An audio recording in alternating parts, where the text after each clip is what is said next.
अध्याय 7 अवधूतोपाख्यान। पृथ्वी से लेकर कबूतर तक 8 गुरुओं की कथा। भगवान श्री कृष्ण ने कहा, महाभाग्यवान उद्धव, तुमने मुझसे जो कुछ कहा है मैं वही करना चाहता हूँ। ब्रह्मा, शंकर और इंद्र आदि लोकपाल भी अब यही चाहते हैं कि मैं उनके लोकों में होकर अपने धाम को चला जाऊँ। पृथ्वी पर देवताओं का जितना काम करना था उसे मैं पूरा कर चुका। इसी काम के लिए ब्रह्मा जी की प्रार्थना से मैं बलराम जी के साथ अवतीर्ण हुआ था। अब यह यदुवंश जो ब्राह्मणों के श्राप से भस्म हो चुका है, पारस्परिक फूट और युद्ध से नष्ट हो जाएगा। आज के 7वें दिन समुद्र इस पूरी द्वारका को डुबो देगा। प्यारे उद्धव, जिस क्षण मैं मर्त्य लोक का परित्याग कर दूंगा उसी क्षण उसके सारे मंगल नष्ट हो जाएंगे और थोड़े ही दिनों में पृथ्वी पर कलयुग का बोलबाला हो जाएगा। जब मैं इस पृथ्वी का त्याग कर दूं तब तुम इस पर मत रहना, क्योंकि साधु उद्धव, कलयुग में अधिकांश लोगों की रुचि अधर्म में ही होगी।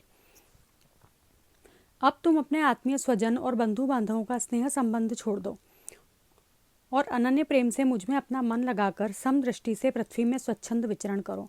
इस जगत में जो कुछ मन से सोचा जाता है, वाणी से कहा जाता है, नेत्रों से देखा जाता है और श्रवण आदि इंद्रियों से अनुभव किया जाता है, वह सब नाशवान है, सपने की तरह मन का विलास है, इसलिए माया मात्र है, मिथ्या है, ऐसा समझ लो। जिस पुरुष का मन अशांत है, असंयत है, उसी को पागल की तरह अनेक वस्तुएं मालूम पड़ती हैं। वास्तव में यह चित्त का भ्रम ही है। नानात्व का भ्रम हो जाने पर भी यही गुण है और यह दोष, इस प्रकार की कल्पना करनी पड़ती है। जिसकी बुद्धि में गुण और दोष का भेद बैठ गया है, दृढ़ मूल हो गया है, उसी के लिए कर्म, अकर्म और विकर्म रूप भेद का प्रतिपादन हुआ है। इसलिए उद्धव, तुम पहले अपनी समस्त इंद्रियों को अपने वश में कर लो, उनकी बागडोर अपने हाथों में ले लो और केवल इंद्रियों को ही नहीं, चित्त की समस्त वृत्तियों को भी रोक लो और फिर ऐसा अनुभव करो कि यह सारा जगत अपने आत्मा में ही फैला हुआ है और आत्मा मुझ सर्वात्मा इंद्रियातीत ब्रह्म से एक है, अभिन्न है। जब वेदों के मुख्य तात्पर्य निश्चय रूप ज्ञान और अनुभव रूप विज्ञान से भलीभांति संपन्न होकर तुम अपने आत्मा के अनुभव में ही आनंद मग्न रहोगे और संपूर्ण देवता आदि शरीरधारियों के आत्मा हो जाओगे, इसलिए किसी भी विघ्न से तुम पीड़ित नहीं हो सकोगे, क्योंकि उन विघ्नों और विघ्न करने वालों की आत्मा भी तुम ही होगे। जो पुरुष गुण और दोष बुद्धि से अतीत हो जाता है, वह बालक के समान निषिद्ध कर्म से निवृत्त होता है, परंतु दोष बुद्धि से नहीं। वह विहित कर्म का अनुष्ठान भी करता है, परंतु गुण बुद्धि से नहीं। जिसने श्रुतियों के तात्पर्य का यथार्थ ज्ञान ही नहीं प्राप्त कर लिया, बल्कि उनका साक्षात्कार भी कर लिया है और इस प्रकार जो अटल निश्चय से संपन्न हो गया है, वह समस्त प्राणियों का हितैषी सुहृद होता है और उसकी वृत्तियां सर्वथा शांत रहती हैं। वह समस्त प्रतीयमान विश्व को मेरा ही स्वरूप, आत्मस्वरूप देखता है, इसलिए उसे फिर कभी जन्म मृत्यु के चक्कर में नहीं पड़ना पड़ता। श्री सुखदेव जी कहते हैं, परीक्षित, जब भगवान श्री कृष्ण ने इस प्रकार आदेश दिया तब भगवान के परम प्रेमी उद्धव जी ने उन्हें प्रणाम करके तत्व ज्ञान की प्राप्ति की इच्छा से यह प्रश्न किया। उद्धव जी ने कहा, भगवान, आप ही समस्त योगियों के गुप्त पूंजी योगों के कारण और योगेश्वर हैं। आप ही समस्त योगों के आधार, उनके कारण और योग स्वरूप ही हैं। आपने मेरे परम कल्याण के लिए उस संन्यास रूप त्याग का उपदेश किया है, परंतु अनंत, जो लोग विषयों के चिंतन और सेवन में घुल मिल गए हैं, विषयात्मा हो गए हैं, उनके लिए विषय भोगों और कामनाओं का त्याग अत्यंत कठिन है। सर्वस्वरूप उनमें भी जो लोग आपसे विमुख हैं, उनके लिए तो इस प्रकार का त्याग सर्वथा असंभव है। ऐसा मेरा निश्चय है। प्रभु, मैं भी ऐसा ही हूँ। मेरी मति इतनी मूढ़ हो गई है कि यह मैं हूँ, यह मेरा है, इस भाव से मैं आपकी माया के खेल, देह और देह के संबंधी स्त्री, पुत्र, धन आदि में डूब रहा हूँ। अतः भगवान, आपने जिस संन्यास का उपदेश किया है उसका तत्व मुझ सेवक को इस प्रकार समझाइए कि मैं सुगमता स्वरूप उसका साधन कर सकूं। मेरे प्रभु, आप भूत, भविष्य, वर्तमान इन तीनों कालों से अबाधित एक रस सत्य हैं। आप दूसरे के द्वारा प्रकाशित नहीं, स्वयं प्रकाश आत्मस्वरूप हैं। प्रभु, मैं समझता हूँ कि मेरे लिए आत्म तत्व का उपदेश करने वाला आपके अतिरिक्त देवताओं में भी कोई नहीं है। ब्रह्मा आदि जितने बड़े बड़े देवता हैं, वे सब शरीराभिमानी होने के कारण आपकी माया से मोहित हो रहे हैं। उनकी बुद्धि माया के वश में हो गई है। यही कारण है कि वे इंद्रियों से अनुभव किए जाने वाले बाह्य विषयों को सत्य मानते हैं। इसलिए मुझे तो आप ही उपदेश दीजिए। भगवान, इसी से चारों ओर से दुखों की दावाग्नि से जलकर और विरक्त होकर मैं आपकी शरण में आया हूँ। आप निर्दोष, देश काल से अपरिच्छिन्न, सर्वज्ञ, सर्वशक्तिमान और अविनाशी, वैकुंठ लोक के निवासी एवं नर के नित्य सखा नारायण हैं। भगवान श्री कृष्ण ने कहा, उद्धव, संसार में जो मनुष्य यह जगत क्या है, इसमें क्या हो रहा है इत्यादि बातों का विचार करने में निपुण हैं, वे चित्त में भरी हुई अशुभ वासनाओं से अपने आप को स्वयं अपनी विवेक शक्ति से ही प्रायः बचा लेते हैं। समस्त प्राणियों का, विशेषकर मनुष्य का आत्मा अपने हित और अहित का उपदेशक गुरु है, क्योंकि मनुष्य अपने प्रत्यक्ष अनुभव और अनुमान के द्वारा अपने हित अहित का निर्णय करने में पूर्णतः समर्थ है। सांख्य योग विशारद धीर पुरुष इस मनुष्य योनि में इंद्रिय शक्ति, मनः शक्ति आदि के आश्रयभूत मुझ आत्म तत्व को पूर्णतः प्रकट रूप से साक्षात्कार करते हैं। मैंने 1 पैर वाले, 2 पैर वाले, 3 पैर वाले, 4 पैर वाले, 4 से अधिक पैर वाले और बिना पैर के इत्यादि अनेक प्रकार के शरीरों का निर्माण किया है। उनमें मुझे सबसे अधिक प्रिय मनुष्य का ही शरीर है। इस मनुष्य शरीर में एकाग्रचित तीक्ष्ण बुद्धि पुरुष बुद्धि आदि ग्रहण किए जाने वाले हेतुओं से, जिनसे कि अनुमान भी होता है, अनुमान से अग्राह्य अर्थात अहंकार आदि विषयों से भिन्न मुझ सर्व प्रवर्तक ईश्वर को साक्षात अनुभव करते हैं। इस विषय में महात्मा लोग एक प्राचीन इतिहास कहा करते हैं। वह इतिहास परम तेजस्वी अवधूत दत्तात्रेय और राजा यदु के संवाद के रूप में है। एक बार धर्म के मर्मज्ञ राजा यदु ने देखा कि एक त्रिकालदर्शी तरुण अवधूत ब्राह्मण निर्भय विचर रहे हैं। तब उन्होंने उनसे यह प्रश्न किया। राजा यदु ने पूछा, ब्राह्मण, आप कर्म तो करते नहीं, फिर आपको यह अत्यंत निपुण बुद्धि कहाँ से प्राप्त हुई, जिसका आश्रय लेकर आप परम विद्वान होने पर भी बालक के समान संसार में विचरते रहते हैं। ऐसा देखा जाता है कि मनुष्य आयु, यश अथवा सौंदर्य संपत्ति आदि की अभिलाषा लेकर ही धर्म, अर्थ, काम अथवा तत्व जिज्ञासा में प्रवृत्त होते हैं। अकारण कहीं किसी की प्रवृत्ति नहीं देखी जाती। मैं देख रहा हूँ कि आप कर्म करने में समर्थ, विद्वान और निपुण हैं। आपका भाग्य और सौंदर्य भी प्रशंसनीय है। आपकी वाणी से तो मानो अमृत टपक रहा है। फिर भी आप जड़, उन्मत्त अथवा पिशाच के समान रहते हैं, न तो कुछ करते हैं और न चाहते हैं। संसार के अधिकांश लोग काम और लोभ के दावानल से जल रहे हैं, परंतु आपको देखकर ऐसा मालूम होता है कि आप मुक्त हैं। आप तक उसकी आंच भी नहीं पहुंच पाती। ठीक वैसे ही जैसे कोई हाथी वन में दावाग्नि लगने पर उससे छूटकर गंगा जल में खड़ा हो। ब्राह्मण, आप पुत्र, स्त्री, धन आदि संसार के स्पर्श से भी रहित हैं। आप सदा सर्वदा अपने केवल स्वरूप में ही स्थित रहते हैं। हम आपसे यह पूछना चाहते हैं कि आपको अपने आत्मा में ही ऐसे अनिर्वचनीय आनंद का अनुभव कैसे होता है। आप कृपा करके अवश्य बतलाइए। भगवान श्री कृष्ण ने कहा, उद्धव, हमारे पूर्वज महाराज यदु की बुद्धि शुद्ध थी और उनके हृदय में ब्राह्मण भक्ति भी थी। उन्होंने परम भाग्यवान दत्तात्रेय जी का अत्यंत सत्कार करके यह प्रश्न पूछा और बड़े विनम्र भाव से सिर झुकाकर वे उनके सामने खड़े हो गए। अब दत्तात्रेय जी ने कहा, ब्रह्मवेत्ता दत्तात्रेय जी ने कहा, राजन, मैंने अपनी बुद्धि से बहुत से गुरुओं का आश्रय लिया है। उनसे शिक्षा ग्रहण करके मैं इस जगत में मुक्त भाव से स्वच्छंद विचरता हूँ। तुम उन गुरुओं के नाम और उनसे ग्रहण की हुई शिक्षा सुनो। मेरे गुरुओं के नाम हैं पृथ्वी, वायु, आकाश, जल, अग्नि, चंद्रमा, सूर्य, कबूतर, अजगर, समुद्र, पतंग, भंवरा या मधुमक्खी, हाथी, शहद निकालने वाला, हरिण, मछली, पिंगला, वैश्या, कुरर पक्षी, बालक, कुंवारी कन्या, बाण बनाने वाला, सर्प, मकड़ी और भृंगी कीट। राजन, मैंने इन 24 गुरुओं का आश्रय लिया है और इन्हीं के आचरण से इस श्लोक में अपने लिए शिक्षा ग्रहण की है। वीरवर ययाति नंदन, मैंने जिससे जिस प्रकार जो कुछ सीखा है वह सब ज्यों का त्यों तुमसे कहता हूँ। सुनो, मैंने पृथ्वी से उसके धैर्य की, क्षमा की शिक्षा ली है। लोग पृथ्वी पर कितना आघात और क्या क्या उत्पात नहीं करते, परंतु वह न तो किसी से बदला लेती है और न रोती चिल्लाती है। संसार के सभी प्राणी अपने अपने प्रारब्ध के अनुसार चेष्टा कर रहे हैं। वे समय समय पर भिन्न भिन्न प्रकार से जान या अनजान में आक्रमण कर बैठते हैं। धीर पुरुष को चाहिए कि उनकी व्यवस्था समझे, न तो अपना धीरज खोए और न क्रोध करे, अपने मार्ग पर ज्यों का त्यों चलता रहे। पृथ्वी के ही विकार, पर्वत और वृक्ष से मैंने यह शिक्षा ग्रहण की है कि जैसे उनकी सारी चेष्टाएं सदा सर्वदा दूसरों के हित के लिए ही होती है, बल्कि यूँ कहना चाहिए कि उनका जन्म ही एकमात्र दूसरों का हित करने के लिए हुआ है। साधु पुरुष को चाहिए कि उनकी शिष्यता स्वीकार करके उनसे परोपकार की शिक्षा ग्रहण करें। मैंने शरीर के भीतर रहने वाले वायु, प्राण वायु से यह शिक्षा ग्रहण की है कि जैसे वह आहार मात्र की इच्छा रखता है और उसकी प्राप्ति से ही संतुष्ट हो जाता है, वैसे ही साधक को भी चाहिए कि जितने से जीवन निर्वाह हो जाए उतना भोजन कर ले। इंद्रियों को तृप्त करने के लिए बहुत से विषय न चाहे। संक्षेप में उतने ही विषयों का उपयोग करना चाहिए जिनसे बुद्धि विकृत न हो, मन चंचल न हो और वाणी व्यर्थ की बातों में न लगे।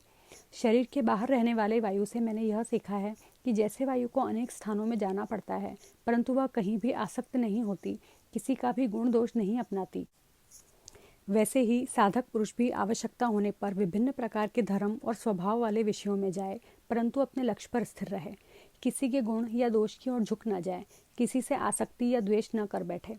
गंध वायु का गुण नहीं, पृथ्वी का गुण है, परंतु वायु को गंध का वहन करना पड़ता है। ऐसा करने पर भी वायु शुद्ध ही रहती है, गंध से उसका संपर्क नहीं होता।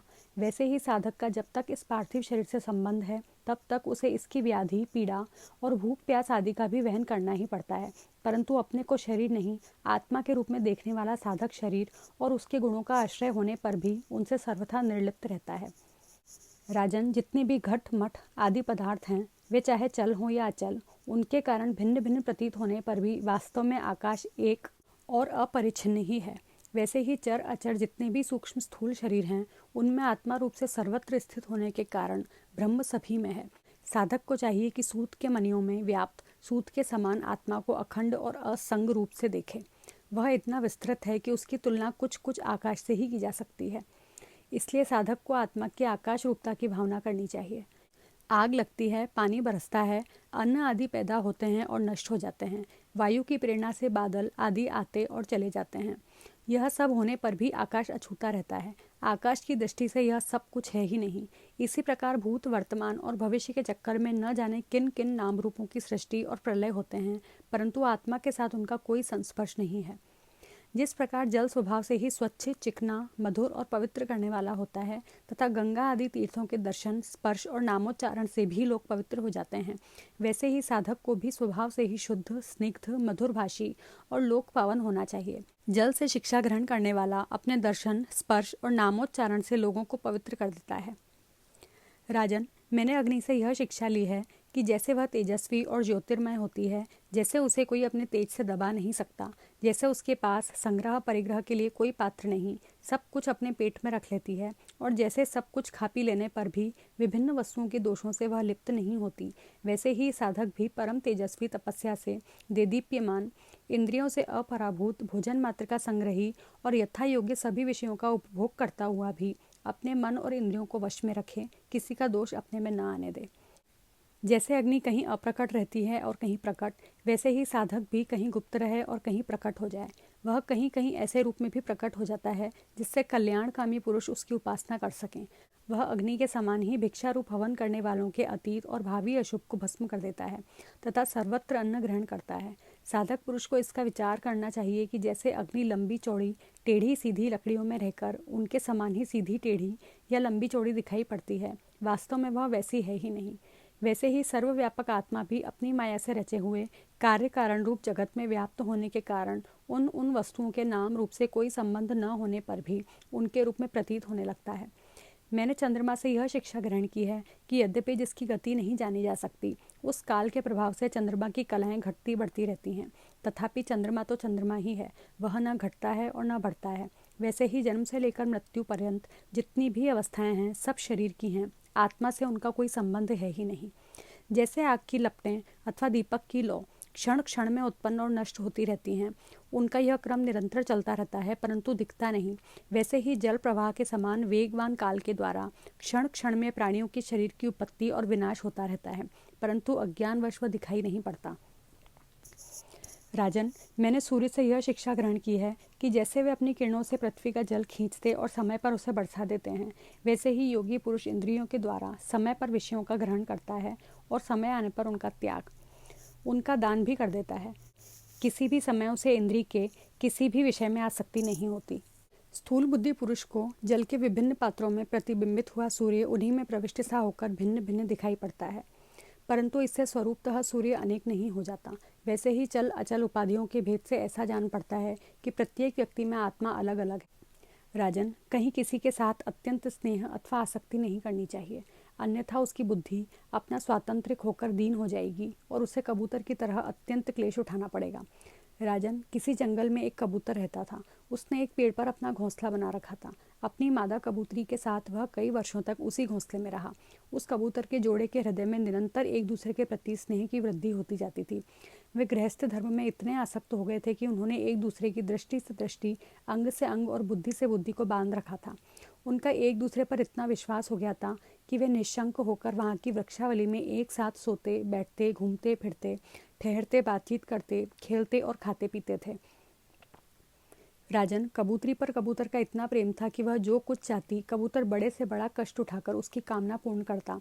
वह कबूतरी भी अपने कामुक पति की कामनाएं पूर्ण करती। समय आने पर कबूतरी को पहला गर्भ रहा। उसने अपने पति के पास ही घोंसले में अंडे दिए। भगवान की अचिंत्य शक्ति के समय आने पर वे अंडे फूट गए और उनमें से हाथ पैर वाले बच्चे निकल आए। उनका एक एक अंग और रोएं अत्यंत कोमल थे। अब उन कबूतर कबूतरी की आंखें अपने बच्चों पर लग गईं।